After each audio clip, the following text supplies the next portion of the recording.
Man, I did. Okay. Test message. There we go. Honestly, I don't know what the hell's going on.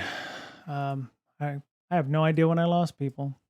Um, so do apologize if people were missing anything. Uh, honestly, don't know what happened, but it was showing as said stop streaming. The controls were on. It's just the app didn't show that I was live. So that is really, really freaking weird. So it would be nice if things just actually work when you tell it to. So, guess I'll just leave that screen up so that I know when I can screw the pooch on a regular basis. So, all right. Well, I'm going to start back where I was. So, the class is going to be us analyzing malware. We're going to be downloading Remnux, Linux ISO, Ubuntu, Debian, what have you. The virtual machines are going to be from modern.ie, which modern.ie is a site where you can get a legitimate copy of Windows for testing browsers, but you can do other things with it too because it's a fully functional Windows version. So, um, okay, pin. I'm going to pin that taskbar. All right, so we'll probably download Windows 10 and we'll use VMware because we're going to be using VMware Player. The idea is it will allow us to know to have a low barrier of entry for things. So VMware Player is available to everybody. Thank you to the viewer who came back. I'm not sure who that is, but please feel free to announce yourself if you are interested. So, VMware Workstation Player is a free VMware virtual system. We're going to use it because the instructor has asked for it. So if you would like to use VirtualBox, that's more than fine. It's just if you have any kinds of issues with networking or any of the issues with VirtualBox, we're not going to be able to help you. So make sure you know what you're doing before you start playing around with a VM system you've never used before. So just something to think about. Any little peccadillos that come out of VirtualBox are going to be on students, sadly. And because we won't be able to manually deal with every person who may have an issue in stream chat. So, all right. Well, I'm still good after so many minutes here. Interesting. That was an interesting error message that I didn't ever get. So I don't know what the hell happened there, but it is what it is. So, oh yeah, by the way, if anybody is interested, modern.ie. There you go. There's the website for that. You known about it for a while. At Ray Bango was one of the people who ran the team over at Microsoft that created those images for people. I will let you know that 1809, stable 1809 is an old ass build. So I don't know if the instructor is going to want you to run updates on that. But one thing I would say is download the zip file, make sure that you have it just in case. Do not run updates on it because I'm not sure how deep we want to go with this, and it will definitely patch itself. So do not don't run updates if you can keep from it, or don't ask for updates on that, or don't suggest that it get updates for that, or don't apply the updates anyway. So yeah, good stuff. Go ahead and download. If you're planning on attending the course, go ahead and download some of this stuff ahead of time. It'll save you some download time. And download this. And I think that's all I got. Oh yeah, I was just reading some stuff on one of the sites that I enjoy for RPG stuff. So there's a little bit of news I think we could go through if everybody is interested in that. This one is not security related in any way. I just found it really, really creepy and icky. So the world's largest bacterium was found in a Caribbean mangrove swamp. Now, don't adjust your screens. This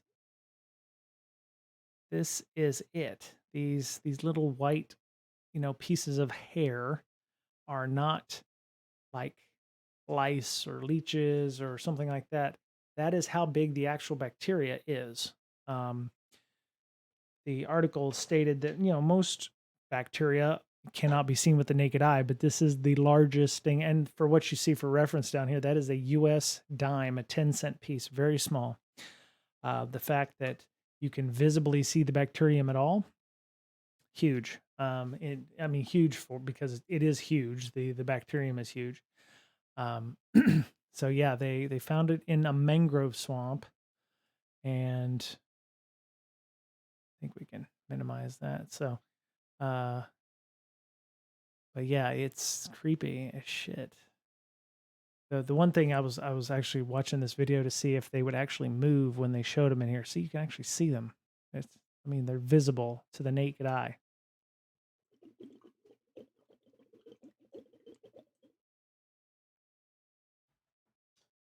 But yeah, you see here they say on average they reach a length of a third of an inch or 0.9 centimeters, so almost a centimeter long, and they're a single-celled bacteria. Super creepy. That's kind of stuff that'll be like sci-fi getting into your brain and like messing with your mind and stuff. So, but yeah, it's a pretty interesting article about I don't know where they found them. Maybe they realized that that was happening. But yeah, so the other thing that I found interesting. So a couple weeks ago we talked about I think it was around was it Labor Day around that time or sorry Memorial Day. Um, there was a 0 day in Atlassian that caused a major issue. It was pretty much a 0 day flaw, and according to Security Affairs, yeah, it was an RCE flaw. Oh, this was on June 3rd. Okay, so this was only about a month ago. So actively exploited in the wild. It was being used. The idea was you need to patch your shit immediately, right? Oh, well, there's the Stream Elements bot again. Thank you, Stream Elements bot.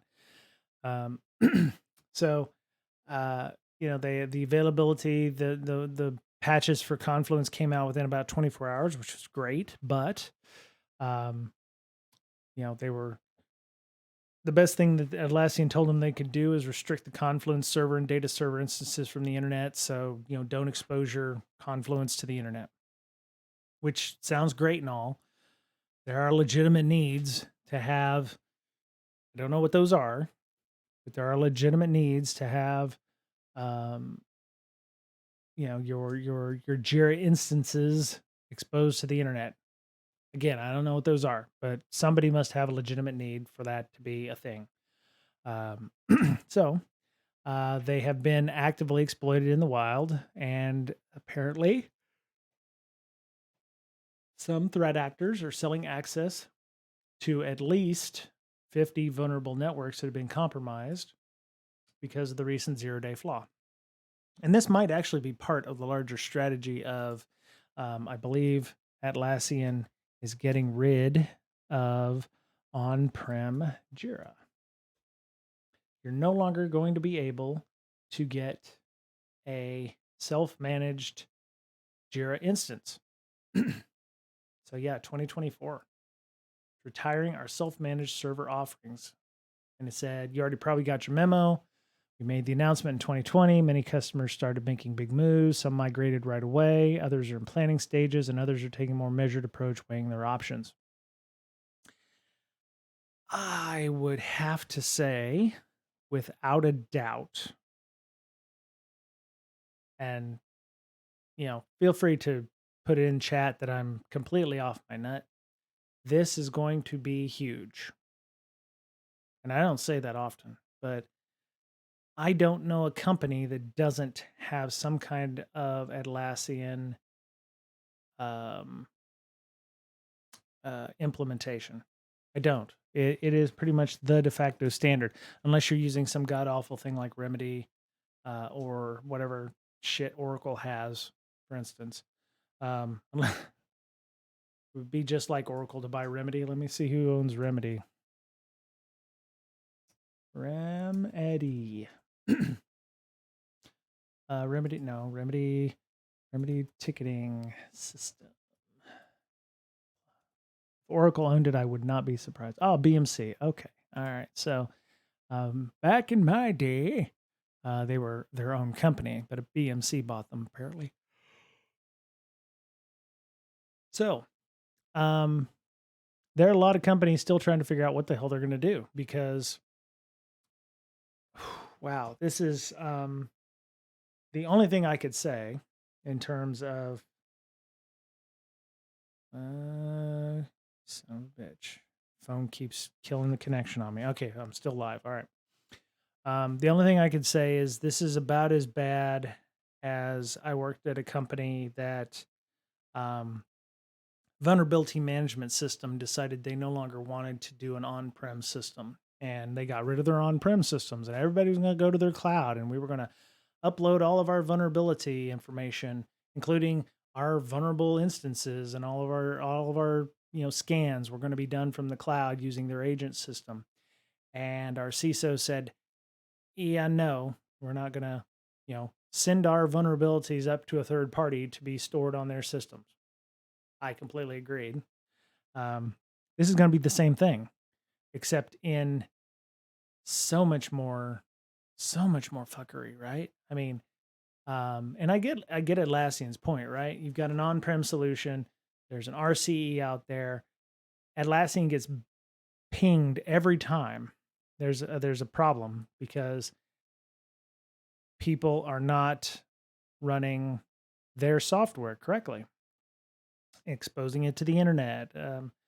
If you were already in a cloud version of Atlassian Jira, then you've already been patched. And there are probably still companies out there that are exposed to the internet, maybe not patched, or they're behind a firewall, but they didn't have time to patch, or they couldn't find a maintenance window to do so.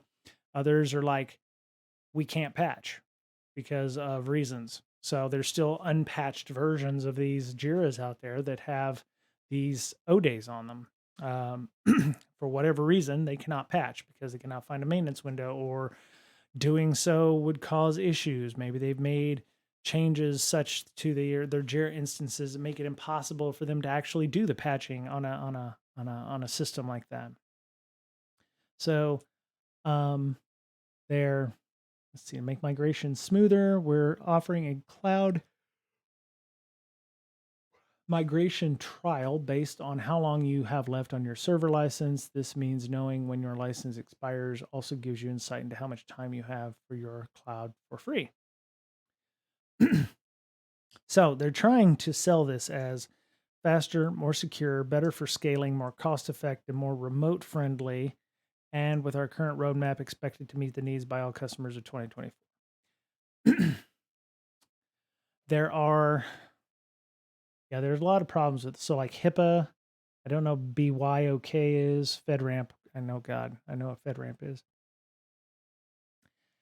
The issue that you have with these things is you have developers and security people, I use it at my workplace, that all of your dirty secrets are inside of this Jira instance on your own systems that you control.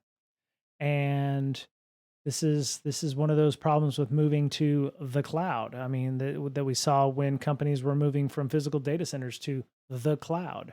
You have all sorts of stuff that needs to be moved over or can't be moved over, or there's a lot of risk there, right? I mean, every application that uses Jira for ticketing or Kanban or sprints or whatever, or hey, we just did a security assessment and here's 500 tickets of vulnerable shit in your environment.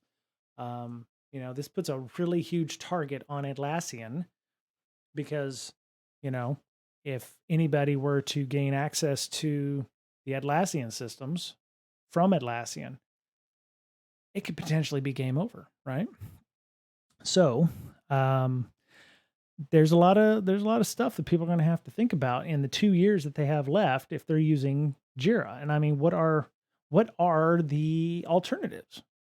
I I don't know what the alternatives are. Remedy is more of a help desk ticket thing. So let me see Jira alternatives.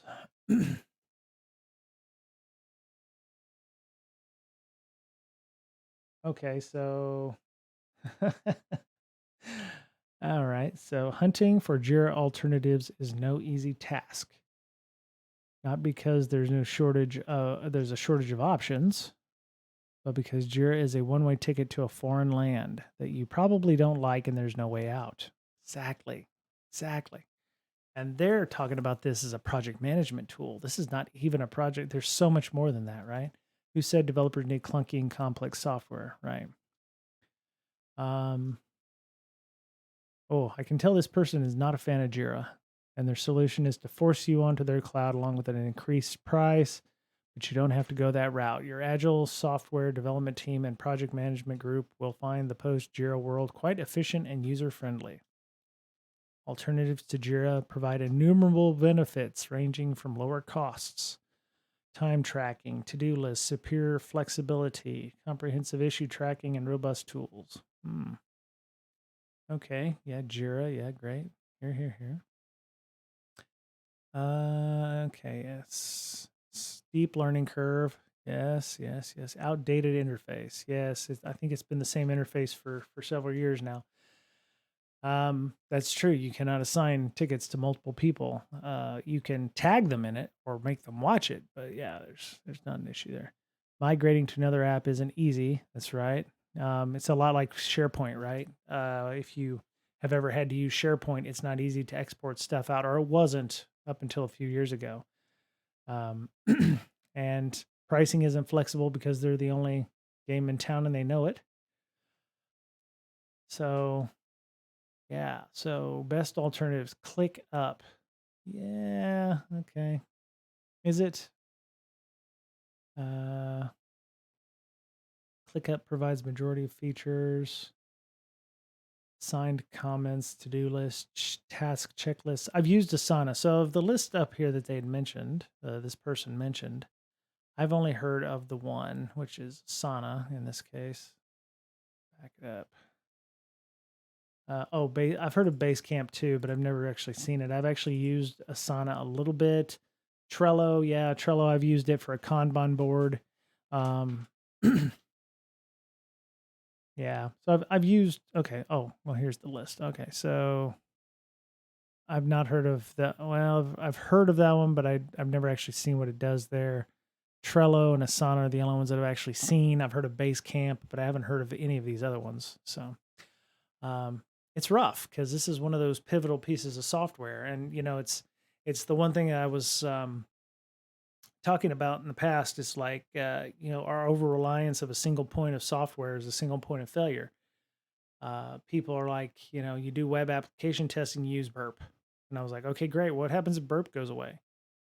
Oh, well, there's Zap, and I was like, have you ever used Zap? Well, no, and it's like, okay, well, when it becomes the de facto standard to the point where nobody ever thinks of Zap first, they always think of Burp. You're going to run into some issues when it finally goes pear shaped, right?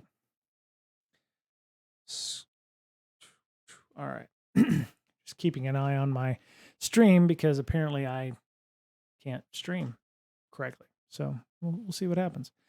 But yeah, back to the Jira thing. All right, so yeah, there's a lot of big organizations, even the big tech companies that use Jira and are still trying to figure out what they're going to do because it it's just the sheer size, right? I mean, I was looking at our Jira instance and we probably have a couple of million tickets, either old tickets that should be purged, um, or just tickets in particular that need to be tracked and managed. And are what's the migration plan going to be like for that? I mean, we have I think we have like 3 or 4 like senior project and program managers that are going to be managing whatever it is we decide to do. I think we're doing, in-depth discussions right now, trying to figure out what the feasibility is of and what the risk that we're entertaining by moving to the cloud version of this versus trying to find something else, or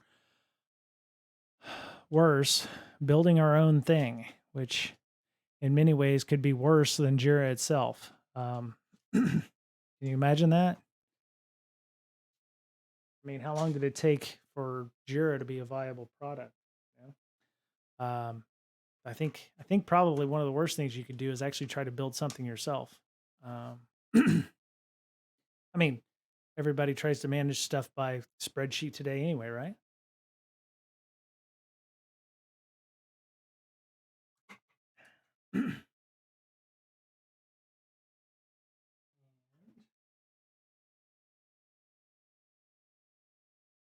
Okay.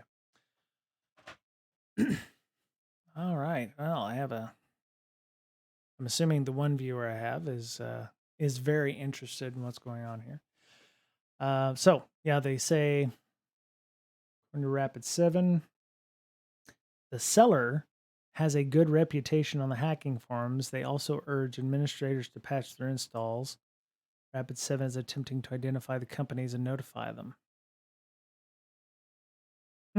I wonder what that looks like, and why Rapid7 is attempting to identify them. It says the discovery was made by Rapid7's TI team and was disclosed by the record. Okay. So Todd Beardsley. Oh, I actually think I follow him on Twitter. Wanted to jot down some thoughts I've had on a squirrely issue that's come up occasionally in coordinated vulnerability disclosure, the issue of silent patches and how they tend to help focused attackers and harm IT protectors. Ooh, this is interesting. This might be worth a discussion on the podcast. Okay. This is interesting. Might be definitely worth a discussion. I need to bookmark that. Reach out to him and see if he'd be willing to come on and talk to us about it.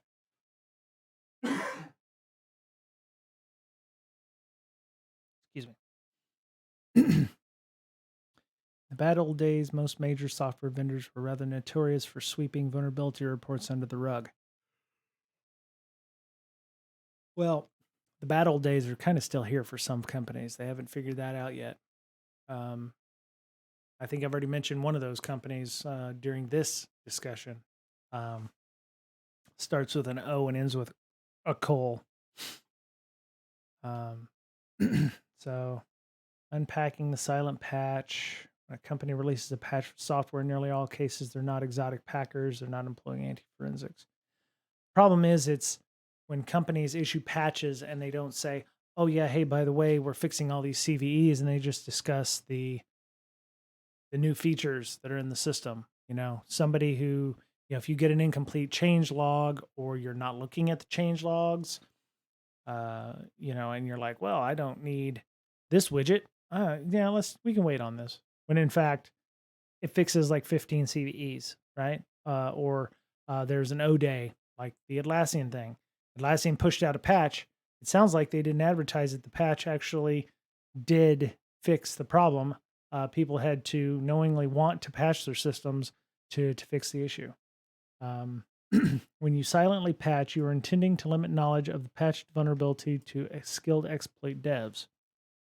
While it's still true you're excluding the casual attacker, that's great and desirable. However, you're also excluding a huge population of protectors. I don't call them penetration testers anymore. Security assessors makes more sense. Who are paid to write and run exploits to test defenses leap to mind. Okay. Okay. Oh, yeah. The most important item. Yes. The regular IT administrators who need the sort of incoming flow of patches based on some risk and severity criteria make the call for downtime. Okay, good. So at least he got to the point right here in this paragraph right here. Not all vulnerabilities are equal, and while protectors want to get around to all of them, they need to figure out which ones to apply today. Yeah, exactly. I mean, if you don't know that it has an O day in it that's that you can patch, then you do that. Oh, by the way, for those folks, I would like to thank Sandra 000005 has used their Prime subscription, their Prime on their Prime account. So thank you so much, Sandra, for that. I appreciate that. MRB Hars followed us. Dakadoon sounds like Brigadoon, but not. Thank you for following, and Maddox12. Mad ICS 12. There you go. Thank you so much. Oh, Y2T. Oh, look at you. Thank you so much. See, I got the thing in, and there was sound. So it only took me 4 months to figure that out. Y2T. Appreciate your bits. Were you the one on earlier that? It's alive. Now I know what it is like to be God. You know that kind of thing.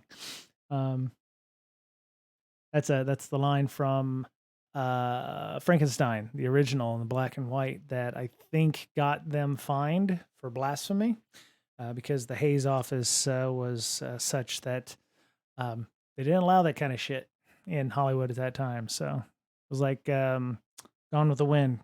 Got a $50 fine, I think, or $50 fine for saying I don't give a damn. So, oh, good. Okay, Y2T.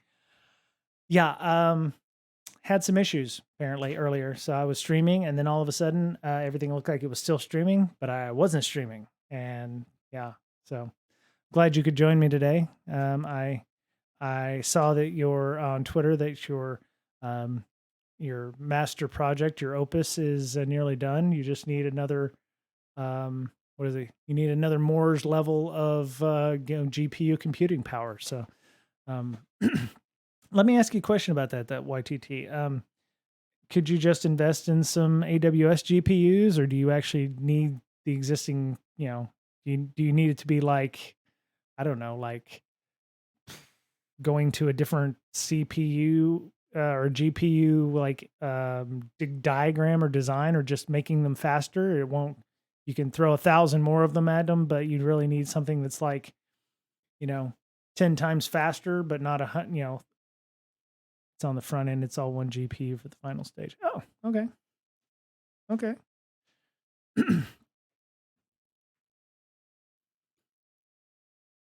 You have 10 on the back end. That's pretty much Bush League, right? I mean, I've seen password cracking machines with like 18 to 20 GPUs in them. So, sounds like you're still in the minor leagues here, wait a minute. Wake me when you have 20 GPUs in your machine. I'm just kidding. Just kidding. I really look forward to seeing what you're going to be coming up with here for that. So, yeah.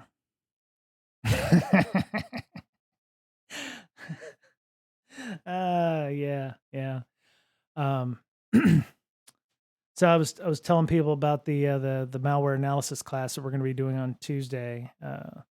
I don't know what malware we're going to be doing. I would really love to find out what that is, because one of the things I want to ask Cybersec Diva is, we're going to be analyzing malware, but how much of analyzing the malware is understanding what it does before you just throw it up into a VM and, hope that whatever it is that you are doing for analysis isn't incorrect. So you infect yourself, or what do you do? What does research look like if you say, well, I'm gonna futz with the Conti stuff, or I'm gonna futz with this exploit kit, like a rig or something like that. What is the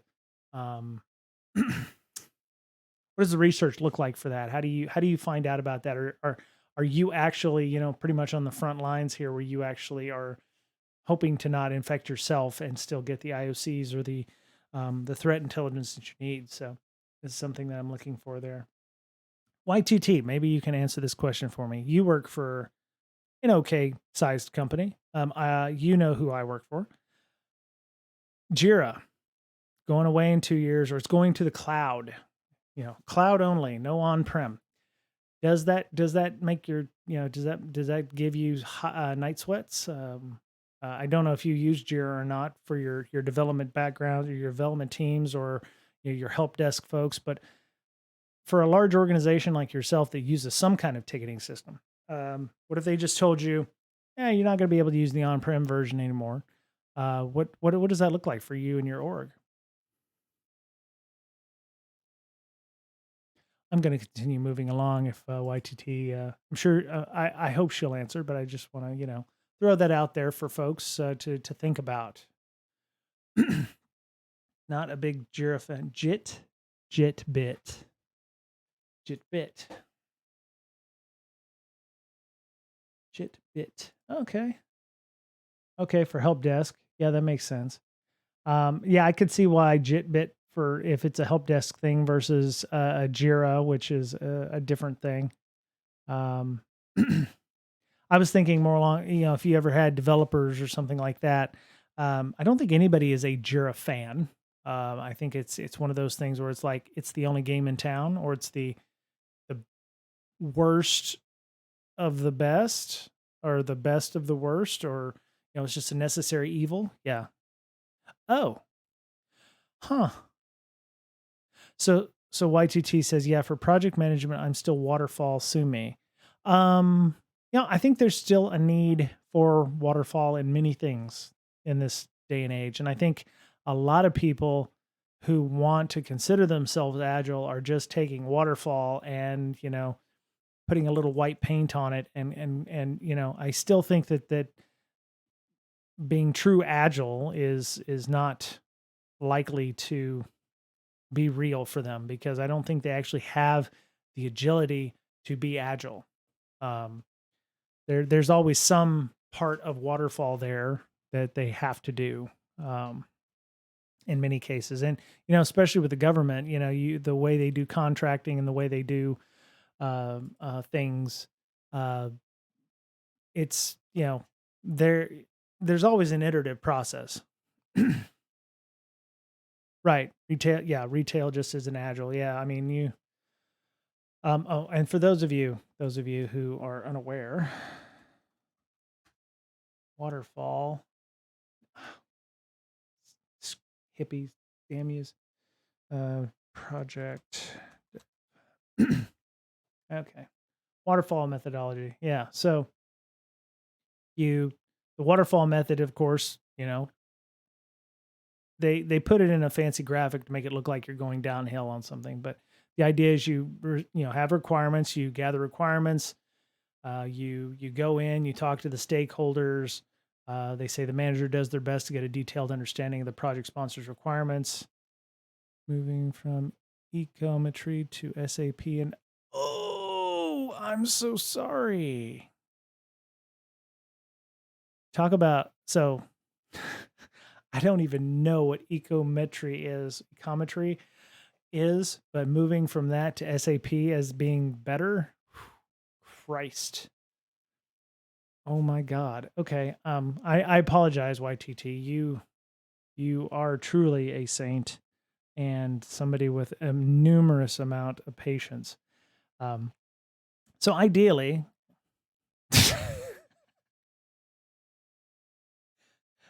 well, you got them poor bastards like, well, we're upgrading from SAP to Salesforce, and it's like, no, that kind of thing. So, geez, I don't know what it is about those big ass pieces of software. Why do they need to be around? It's like, yeah.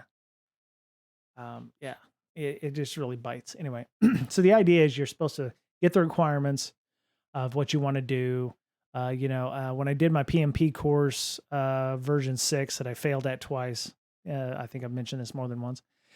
You gather the requirements from all the stakeholders. The finished product. What does it look like? What do you need that to look like? Well, like a car, for instance. Because that's what everybody understands. Needs to have 4 wheels. Needs to have a steering wheel. Got to have a seat or 4. You gather those requirements. It needs to have a way to propel itself. Back 20 years ago, it'd have been like it needs to have an engine, like an ICS engine.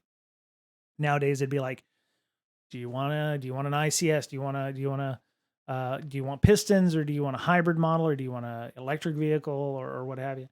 Then you design it, technical solution, The design is the scope of the project. So what are we going to do with this design? What is it going to look like when it's done? What should it look like when it's done? Should.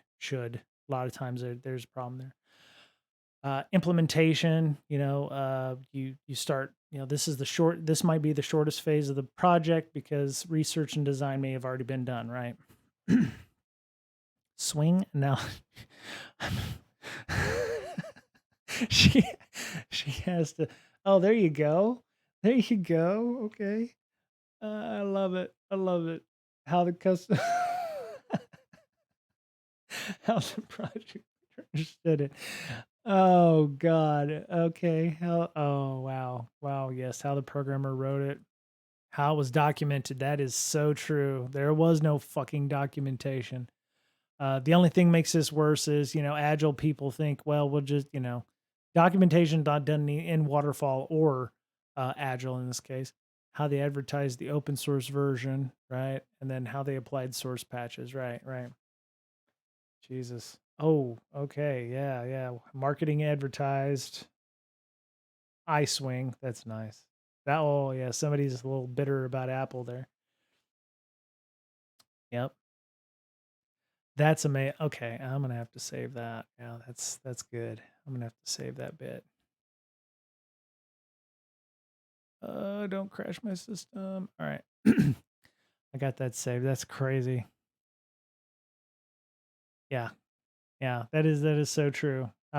Yeah, I wondered about the marketing side of that, but that is pretty funny. That good lord. Um so yeah,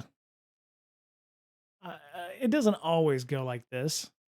Not always, but it sometimes does go like that.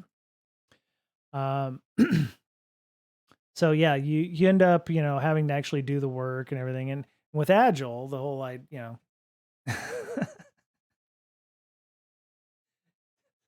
doesn't always go like that, except it always goes like that. But yeah, so I mean, the waterfall method is great for certain things. I know government still uses a lot of waterfall because in order to do things like contracting, you have to have requirements, generated, and when you do RFCs and stuff.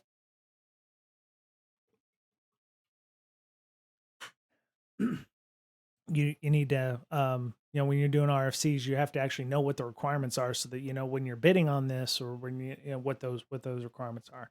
And then of course you always get some defense contractor who's like, I can do it for 50 cents.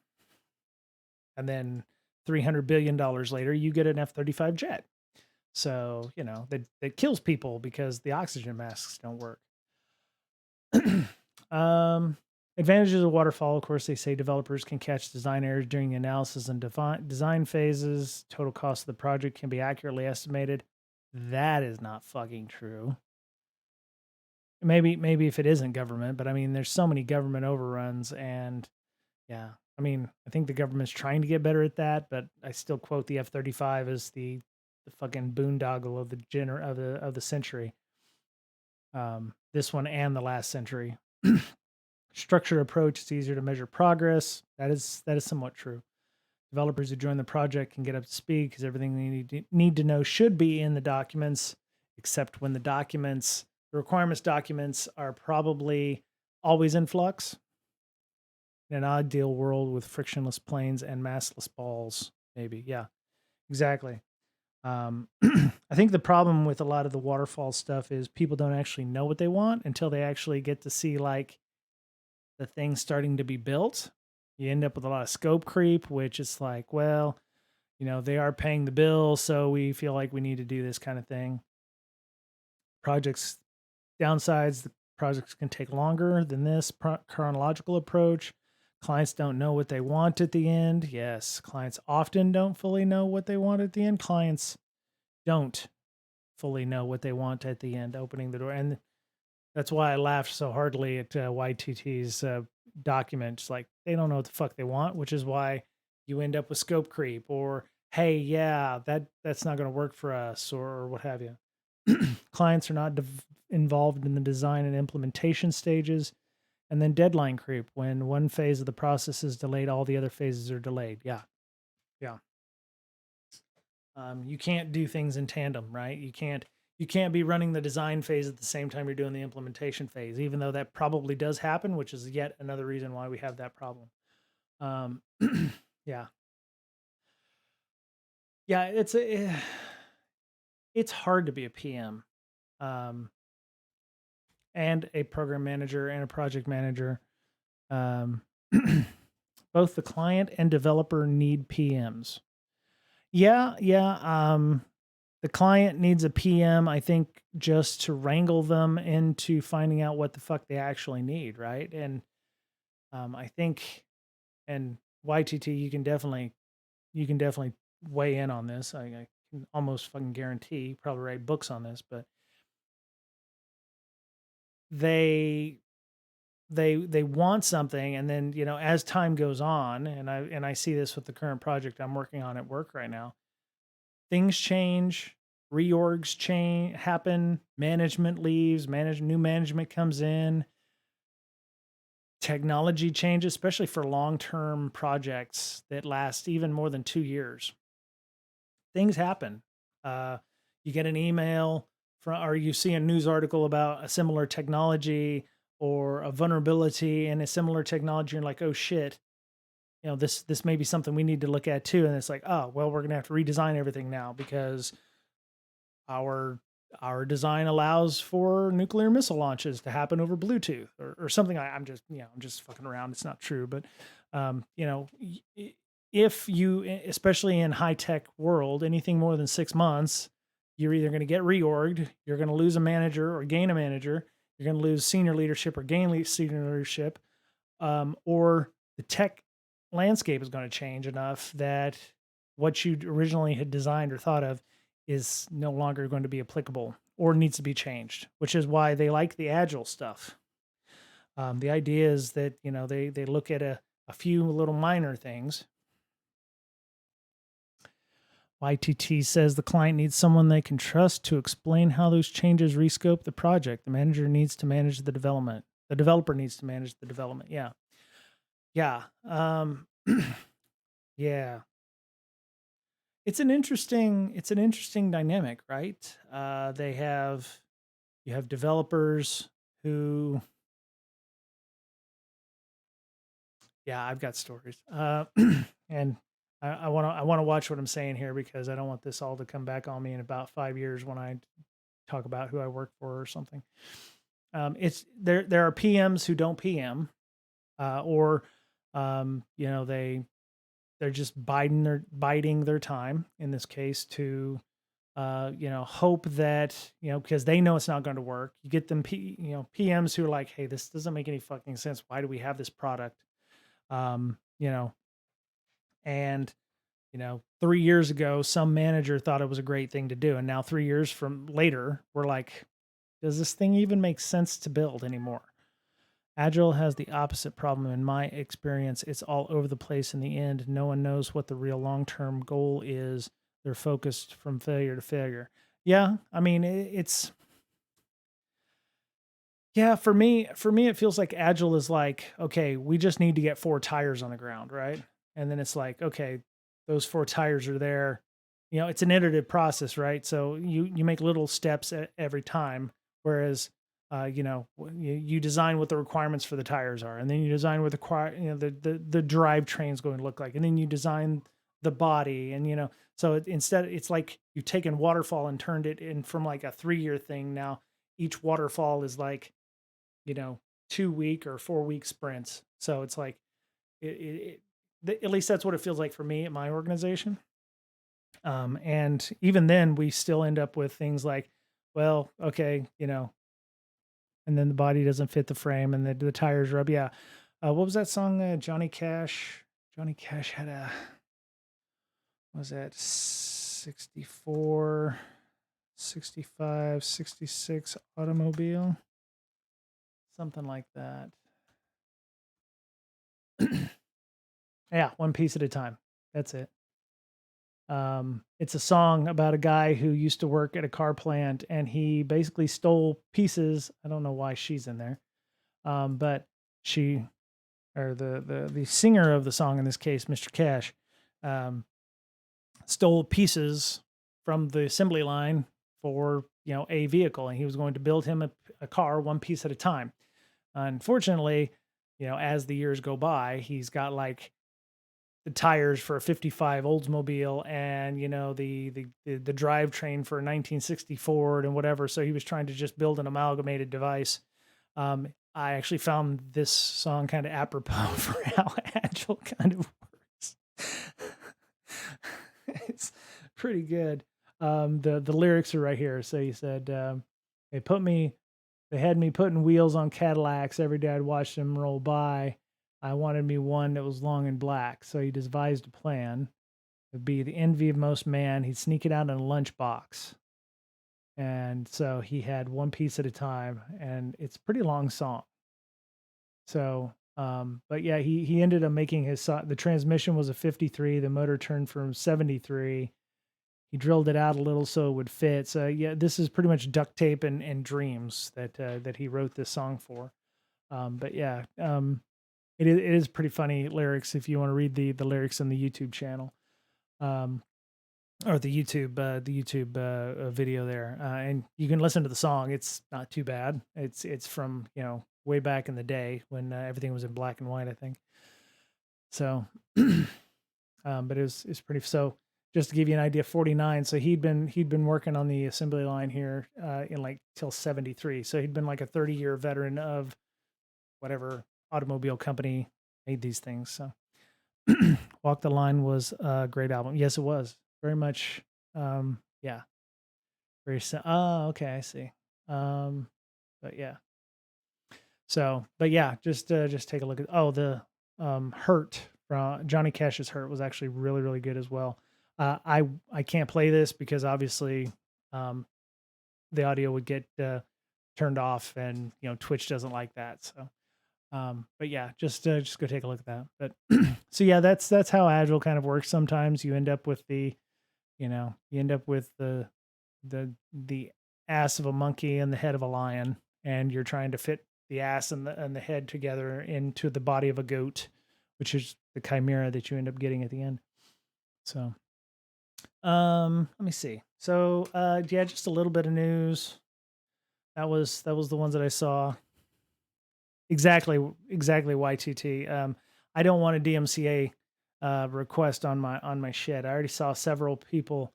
A lot of people on Twitch just don't seem to give a shit. I mean, I've seen several VODs where it was like you get the little disclaimer on the front. It's like, oh, we've had to block. We've had to mute certain parts of this stream because it has video or audio something's in it. I was like, I don't want to have that on my shit. I don't want to be blocked from Twitter or Twitch. I mean, technically, I could probably go over to YouTube and probably make more money, arguably. But yeah, exactly. Even background music. Yeah, that's why I use Chilled Hop, and I've asked them for permission to do so on their site. So let's go see what HelpNet says this week in security. QNAP NAS devices hit by Deadbolt and Echo Rakes ransomware. See, this is the stuff that I hope. So once I learn how to do this with CyberSec Diva, I'll be able to do streams here. It's like, oh, okay, well, I'm going to dissect Deadbolt this week, and I'm going to be able to poke around and see what Deadbolt does in terms of that. And I'll probably put it on some bare metal. I think I have my server down here. I've got a Linux server over there, so I'll probably run a VM or something on that. Because Linux doesn't get malware, right? QNAP. Okay. Yeah, no, and I can always run VMware Workstation on it, run a Windows box on it, and then futz around with that. Board members and C-suite need more secure tools. Why? Board members and C-suite are targets. Oh, QNAP. Oh, I have a Synology, and when I've had them for a few years now. I actually have a 214.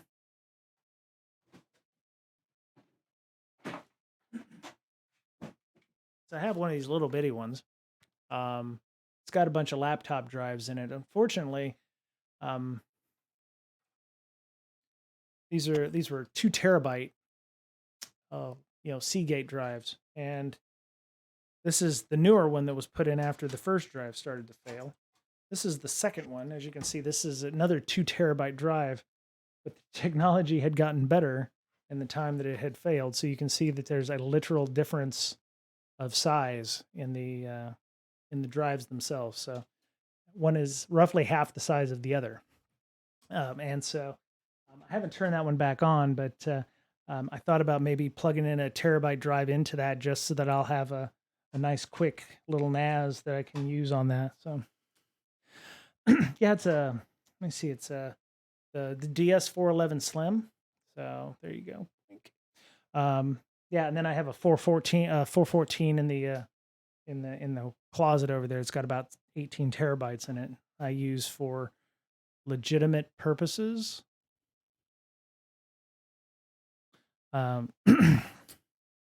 Somewhat.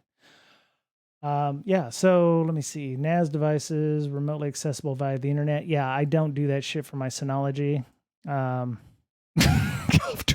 Golf torrent. No, they're completely legitimate torrents. Yeah,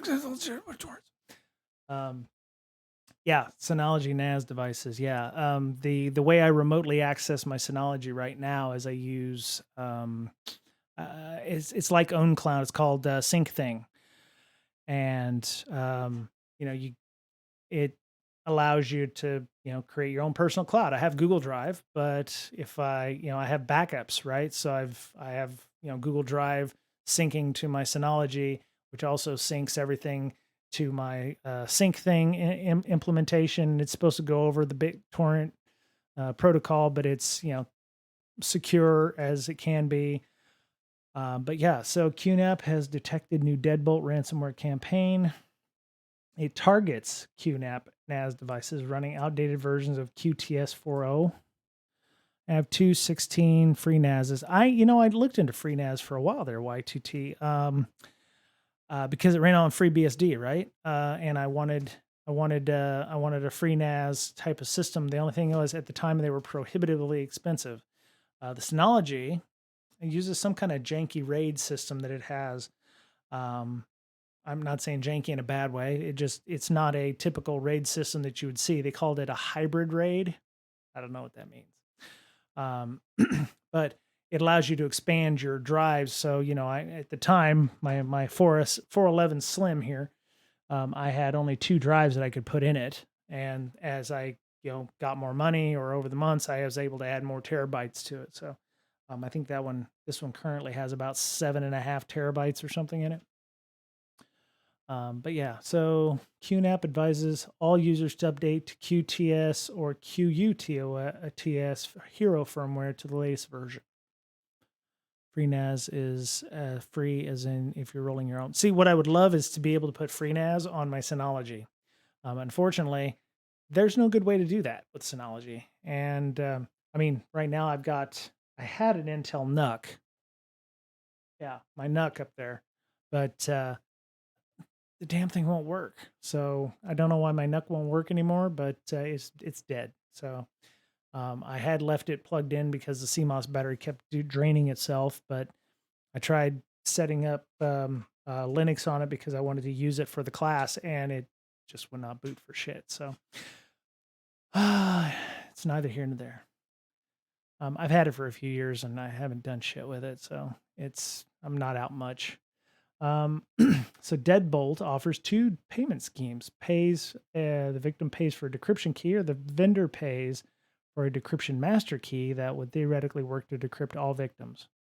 Interesting. So Deadbolt will go to QNAP and say, pay us and we'll give you a key that unlocks all the QNAP systems, or the victim can pay for the decryption key. It's interesting. So what I'm trying to understand here is Deadbolt. I wonder how that's communicated, right? What if the vendor decides they want to pay for that, but nobody says anything to the victims?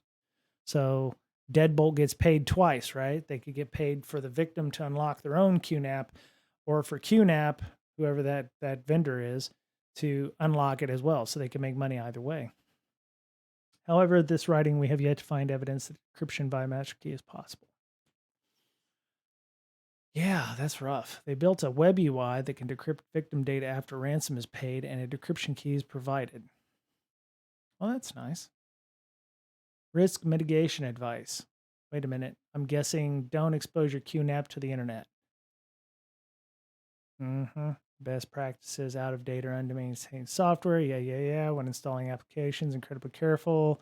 Users stick to the applications and NAS vendors provided and verified. Okay. So don't install third-party shit that comes off of like Synology Community or what have you. So yeah.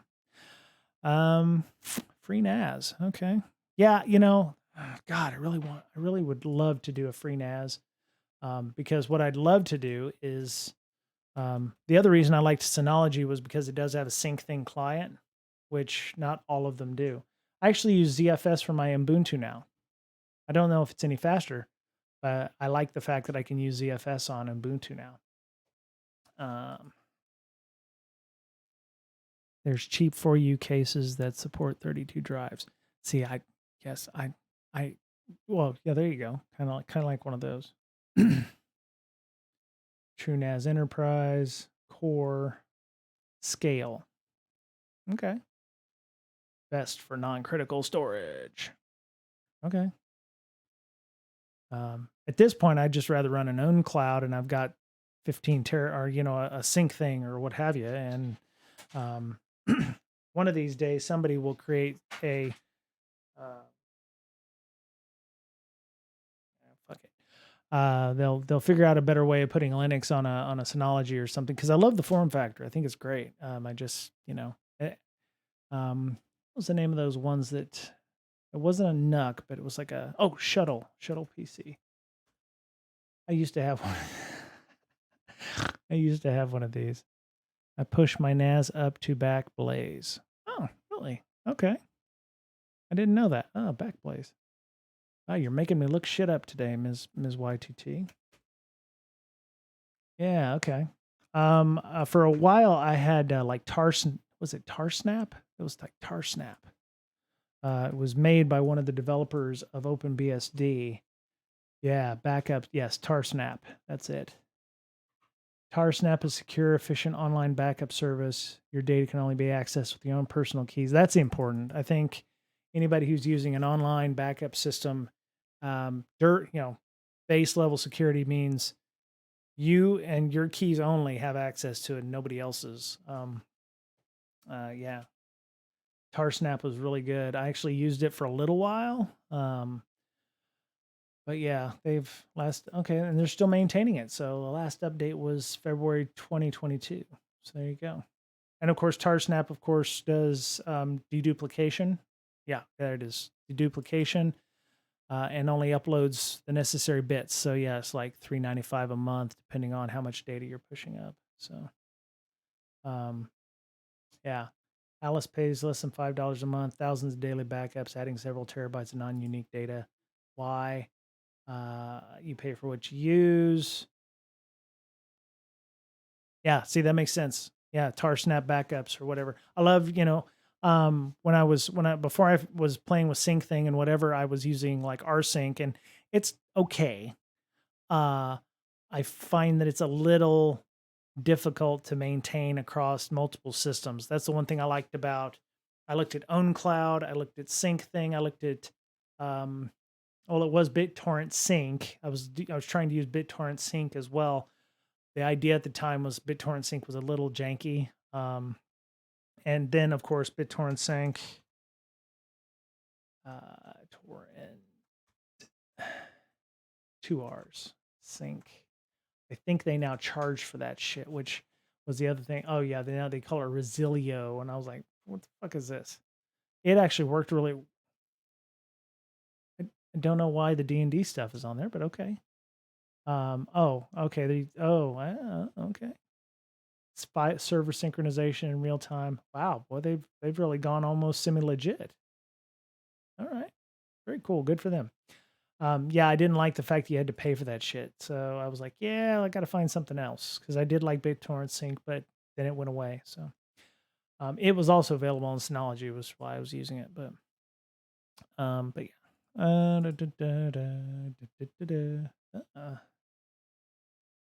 So YTT, why do you use Backblaze? Can't you say you push stuff to AWS? Why don't you use like Glacier or something like that?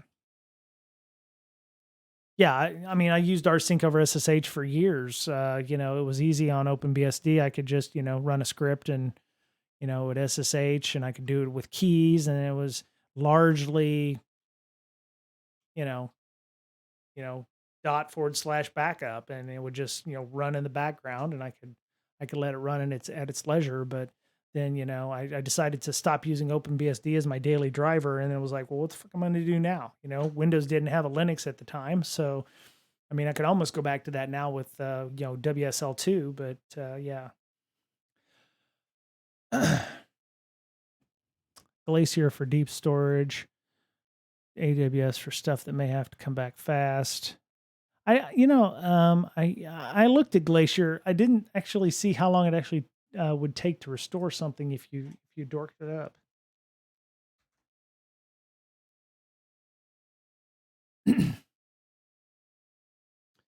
Purpose built for data archiving, providing you with the highest performance, retrieval flexibility, and lowest cost archive storage in the cloud. Okay. There's 3 tiers. Yeah, yeah. Retrieval as quick as milliseconds. Free bulk retrievals return large amounts of data in 5 to 12 hours, and then 12 to 48 hours. Ooh, God. Yeah, I guess. My whole thing is, right, you pay for how fast you want it back. That makes sense. My whole thing is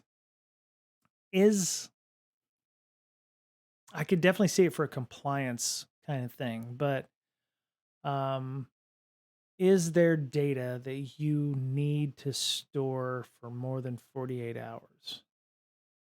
Because at this point, I mean, it used to be you would back up all of your Windows boxes, all the workstations and whatever, because Joe Bob Billy, was storing a bunch of shit on his own Windows box. And then it was like, everybody needs to only back up the necessary things that are important. Ah, there it is. SOX requires a lot of it to be kept forever. That makes sense. And HIPAA, I know for if you have an EMR or something like that, those medical records have to be kept at least until every person is 18. But yeah, I mean, I understand there's, yeah, like this here, there's certification, compliance requirements, DSS, HIPAA, high tech, FedRAMP, GDPR, FISMA, etc. I still think that there's a question that you should be asking every time. If it's not a compliance thing, should you be storing those? I don't. I think that retailers should not ever store a credit card number. I don't see a reason for it other than ease of use of the site. I can definitely see if a customer wants to buy something more than once, they don't want to have to keep typing the same damn password in. Um, Leads to a lot of issues. But refunds weren't. No, I completely understand. There's some people will have a need for that for retailers' purposes. Um, it. I mean, would we have as many breaches as we have if retailers didn't store those credit cards? I mean, other than the PII, which can arguably be found, we don't store the card. Yeah, you've tokenized it. We did something similar. Mr. Betcher and I did something similar when we were tokenizing um, EBT, the EBT cards back in the day. We didn't store those cards either, or one of them was under EPC. Is it EPC? There's one that some of the states use EBT cards backed by Visa, Mastercard, and whatever. Those were PCI required to look at. There were other states that used EBT cards that were not backed by a credit card network. We didn't have to worry so much about those, but we still treated them with the same types of security. But yeah, I definitely understand that.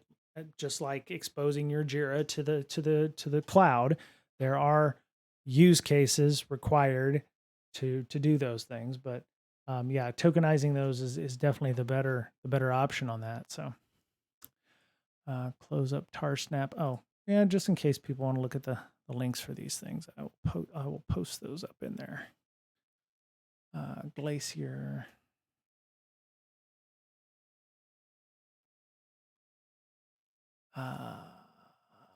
Backblaze. We don't endorse any of these things, by the way, but you know, a lot of companies do use them. They may be useful for you, especially if you've been hit. This is a legitimate way of doing backups that won't break the bank. So yeah, but yeah, so there you go. Or if you're writing a doctoral thesis or a dissertation or something, and you don't want to lose that, have multiple copies of that. I've actually seen several news stories or like stories from people. Yeah. I used to have these old ass ones. Remember 3-2-1 for backups. 3-2-1. 3 days, 2 backups, 1 job. I don't know.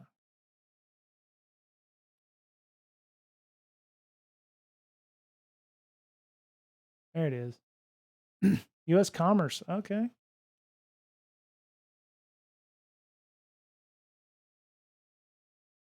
One primary backup and 2 copies. Save your backups to 2 different types of media.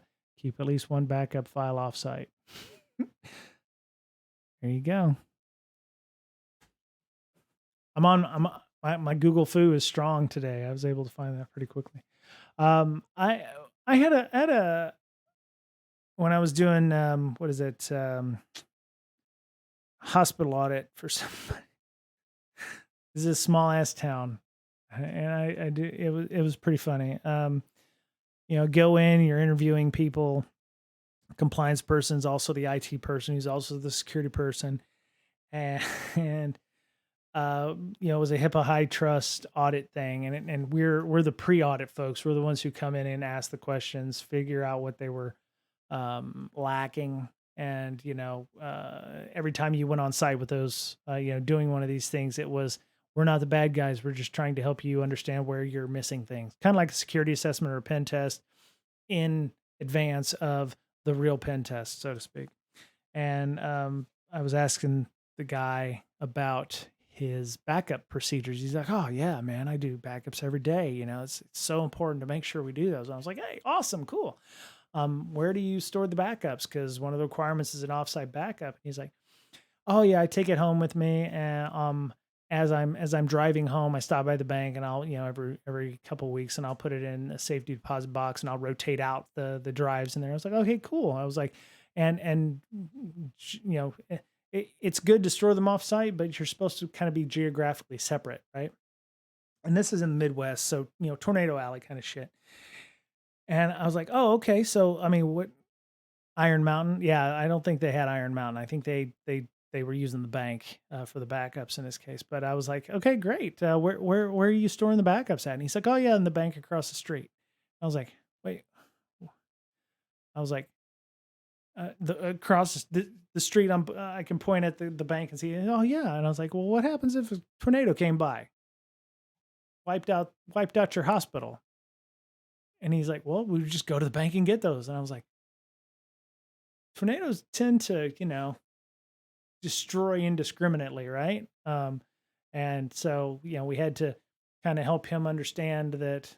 Yeah. In the basement. Yeah.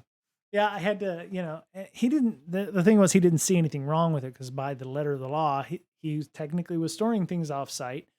I don't think the geographically separate location, technically he did that too, but I think the idea is you're supposed to kind of store them in another place. So yeah, I think I did mention using some kind of online backup service. I don't know if Amazon AWS Glacier or anything like that existed at the time.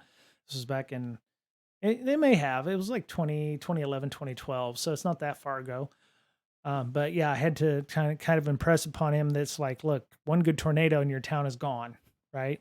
And that data is gone, and your people are going to be sifting through the bank wreckage to find the backups for your stuff. And they're like, "Well, we've also got it in a paper copy." And I was like, "Oh really?" And took me up to the second floor of a building, and I had never seen so many file folder boxes before in my life. Um, to the point where Carbonite. Oh yeah, yeah, yeah. Personal backups. Oh yeah, Carbonite's a really good one too. Yeah. But he they were in the process of digitizing all of their backups, but they'd kept the paper copies of everything in a second floor building, and they said they were in the process of moving those to a different building because the literal weight of all the paper in that second floor room was actually causing the roof to bow. So they were trying to find another place on the first floor so that it wouldn't cause structural failure of the building. I was like, that's a good idea. Probably need to do that sooner rather than later.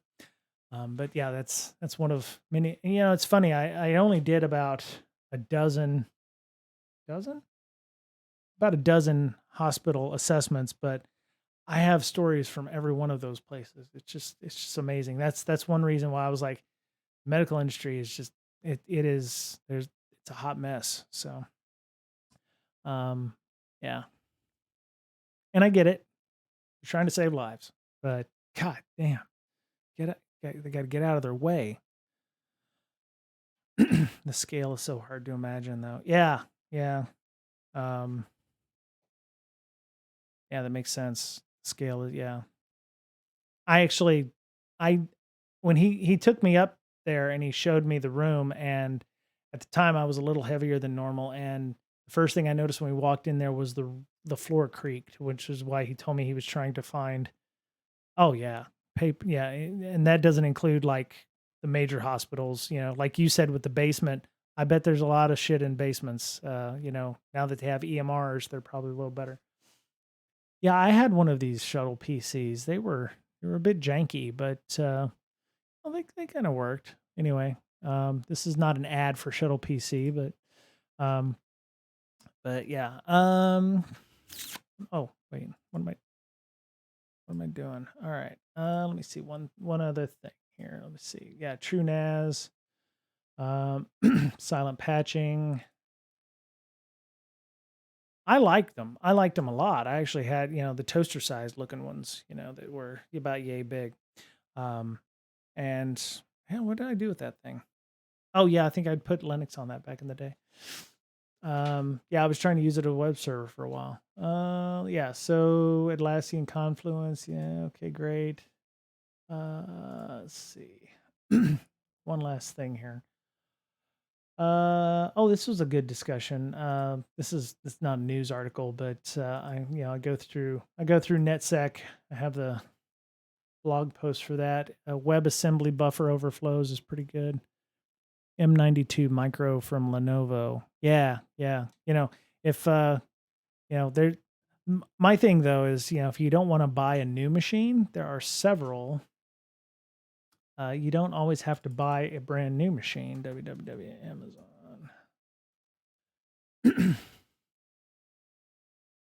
Okay. Yeah, I don't know what that is. Oh, I killed all my cookies today, so I've lost all my shit. But you can always go look for refurbished computers online. Um, uh, M92 Micro. M92 Micro. Lenovo. There we go. Oh yeah. Oh yeah. Oh, those are pretty. Yeah. It's itty bitty. That's nice. They have USB-C in them. Yeah, $250. Okay. Oh, that's on Fleabay, but you get the point. There we go. Yeah, Core 5 up to 3.6 gigs. Yeah, I mean for a file server, if you want to run them for a file server, that's excellent. This is renewed, so it's $139 for one of these. That's not bad at all. That would definitely run a Linux. Yeah, absolutely. There's no let's see, USB 3. Doesn't have USB-C on it though, but has DisplayPort. There's no graphics card. Um, Windows OS installed is worth more. Yeah, yeah, and especially if Windows is installed, you get a free key for that. You can just dump that from the BIOS, the UEFI or what have you. Comes with 8 gigs of RAM, 240 gig SSD, whatever. There's Intel graphics. Right. Yeah. Yeah, there you go. Well, they have an M93. It's just a little bigger. Yeah. So yeah, these are a cheaper option as well if you're just needing something that, as a file server or what have you, be able to push things out. It even has serial port on it. That's nice.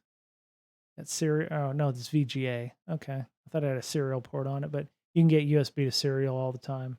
So yeah, it's got yeah.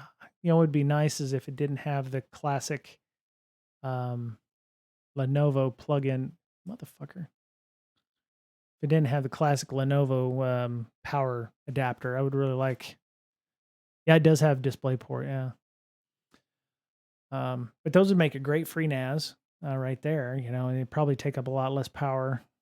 But yeah, I mean, there's definitely options there and cheaper options for, a home NAS or something like that. And damn it, YTT, you're making me want to buy this thing just to put a free NAS on it so I can discontinue or deprecate my Synology.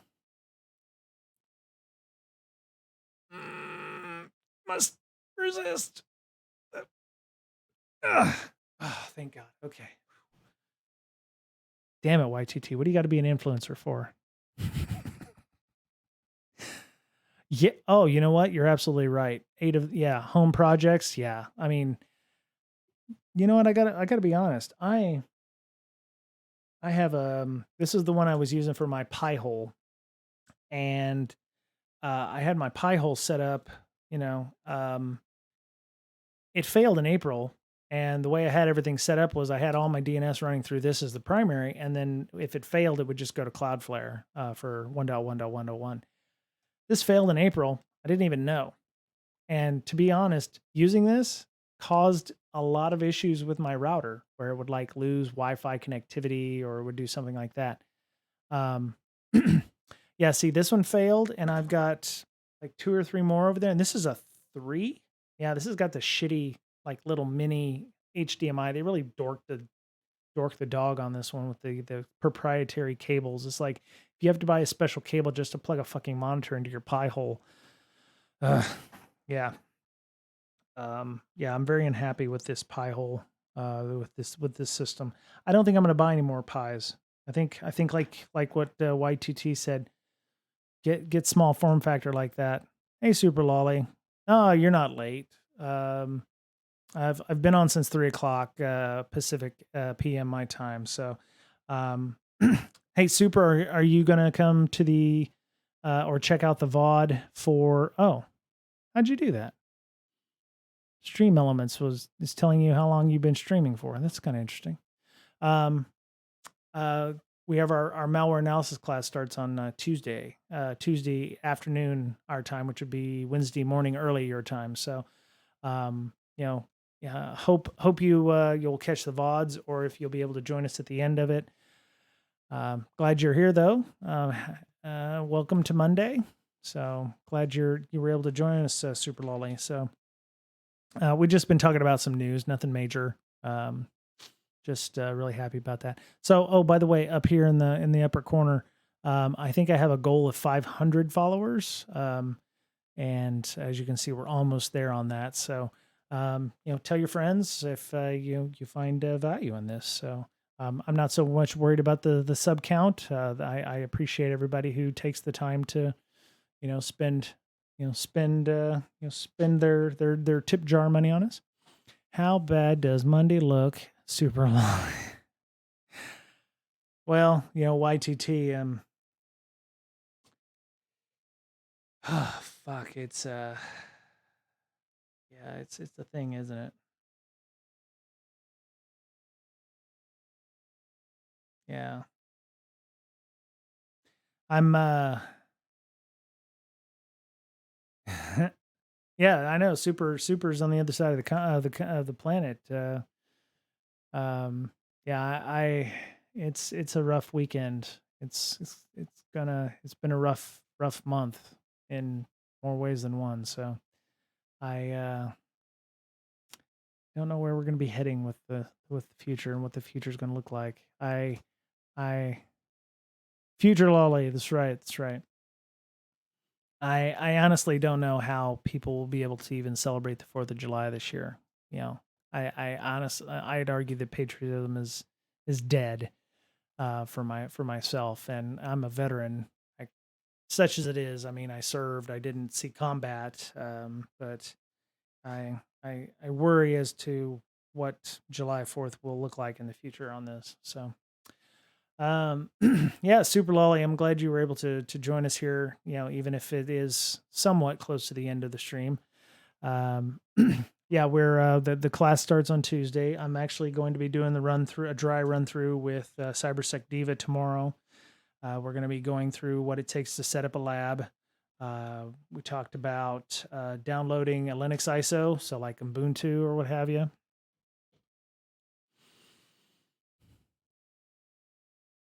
Oh, I'm sorry. Yeah, your poor babies. It's yeah, the fireworks are starting for the patriotic holiday. Uh yeah, my poor kitties are also going to be feeling the pinch on that as well. We're thankfully I think they've outlawed them here in our county, but we have a couple of idiots in the unincorporated areas of our county here that like to shoot some stuff off. So um but yeah, our babies here don't enjoy the fireworks either. Um, so yeah, I think we'll be using Remnux for the malware analysis section. We'll need an ISO of Ubuntu, and you'll need VMware Player, I think, as a bare minimum to start. Oh, and modern.ie. You'll need to go to modern.ie and grab a Windows 10 version. So just for everybody.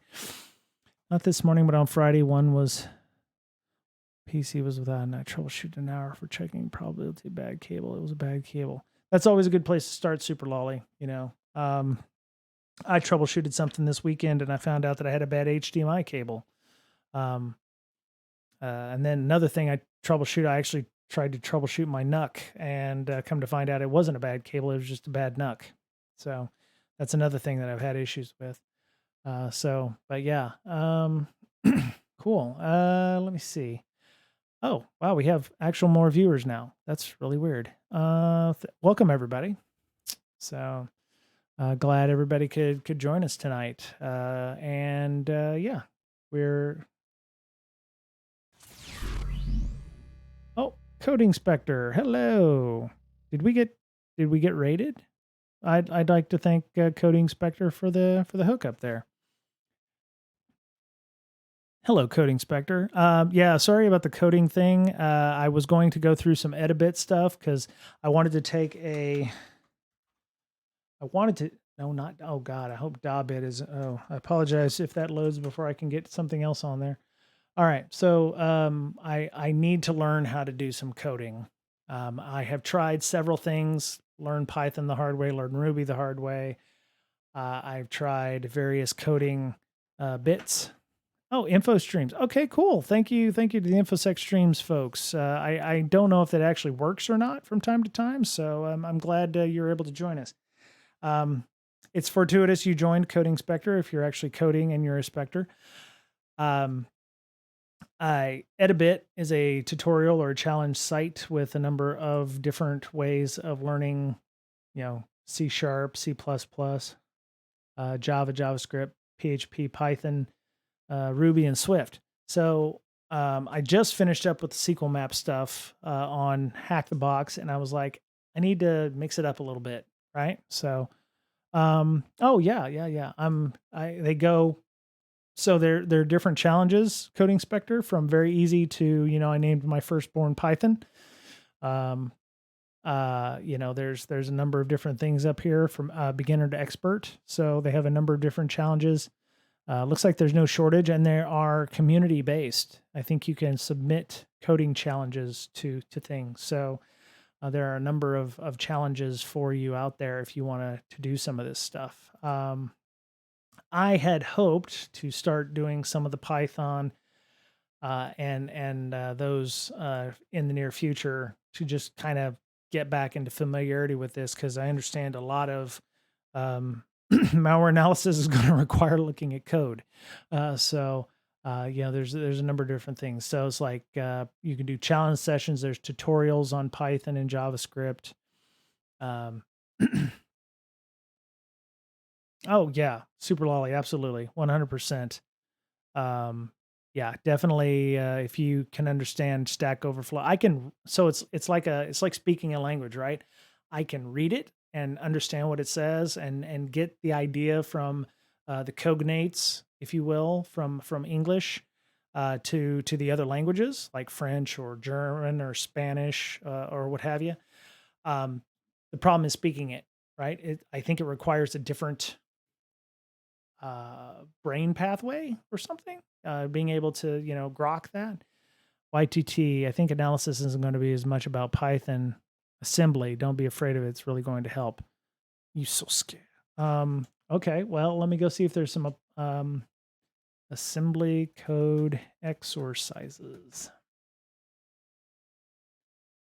Uh-oh. Oh, well, look at this. University of Washington has some shite online about theirs. Okay. All right. I'm not saying there's anything good in here, but University of Washington, UW is not no slackers with the CS stuff. Programming exercises. Here's some more EDU stuff.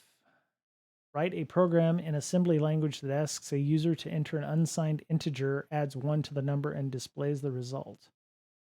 Okay. Well, there you go there. Yeah.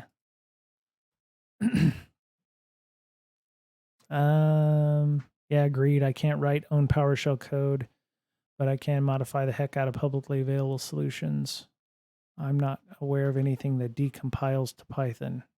That's true. You can actually use Python to compile stuff to like exe or whatever, like I think Py to exe or what have you. That's an interesting site from Robert G. Plants. Wow, he's got a whole big bunch of stuff. Efficient use of this book. So it's a book. Preface. Oh, it's a book. Did he write it? Yes, he did. ARM assembly language using the Raspberry Pi. Let me just talk about the fucking Raspberry Pi. YTT, be aware, that's ARM. Shield your eyes, children. It's an assembly language for ARM. Yeah. I probably should go back to the Googles here. Assembly x86 code exercises. There we go. There we go. Exercises. Oh, x86 assembly code. Hello. Exercises, solutions, how to code, programming exercises. Okay, so there you go. Write a program that uses a loop to calculate the first 20 values of the Fibonacci number sequence. Interesting. So how many did we get in here before they quit? 2017. Okay.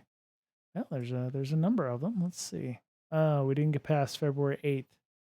Wow. So it looks like they may have done one a day, 1 or 2 or 3 a day.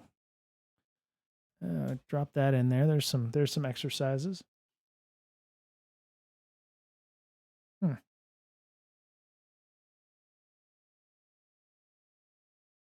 Okay.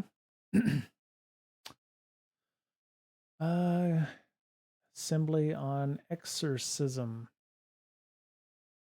Oh, that's kind of cool. Okay, I haven't looked this one up before, but all right. Here's another one. Closer to machine code, digital warhead.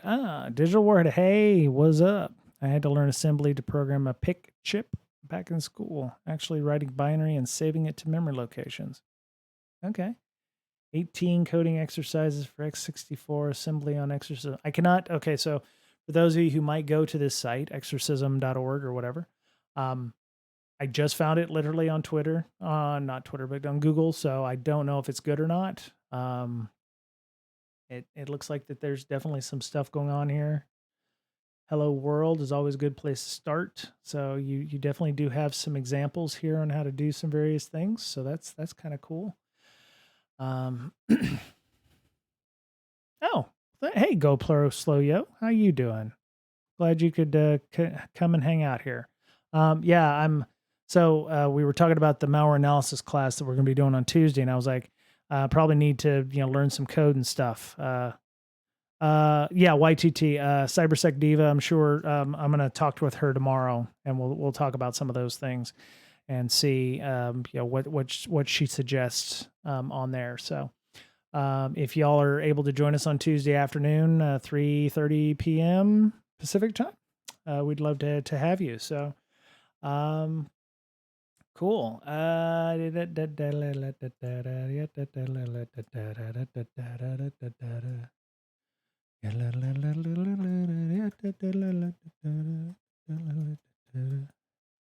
is a circus. There's my clowns. Just checking to see if there's anybody to raid before I head out here, because I have to go and cook dinner for folks. OA Labs Live is available. Okay. Can we generically decrypt obfuscator strings? Oh, that sounds pretty good for me. Yeah. So let's try to do that one. All right. Well, I do appreciate everybody coming. I'm sorry. I'm sorry I didn't start at a later time. I do appreciate everybody who came in and was hanging out. I'm going to OA Labs Live.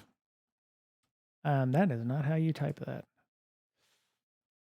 Yeah, but I'm going to be on tomorrow night with there won't be anyone else. It'll just be me and not YTT, but Cybersec Diva. Tuesdays when we're going to have the class, and then I'm going to try to do something on Thursday. OA Labs Live. Oh, I did say that right. Okay. OA Labs Live. So yeah, if you'd love to come and hang out with us, if you can't make it, the VODs are available. We do appreciate any and all people who subscribe on a regular basis, and all of our Patreon supporters. And we will, I'll try to do my best to ask enough, questions that everybody can learn something. So, yeah, I wish there was an easier way for me to find out who's actually on right now from OBS, so that I don't have to try to open up Twitch and dork the stream here. So, but yeah, so I'm gonna bounce this over to OA Labs Live, and yeah, I hope to see you all in the next couple days. So let's go ahead and send it over to OA Labs Live. We're working on some deobfuscation stuff, so it sounds pretty cool.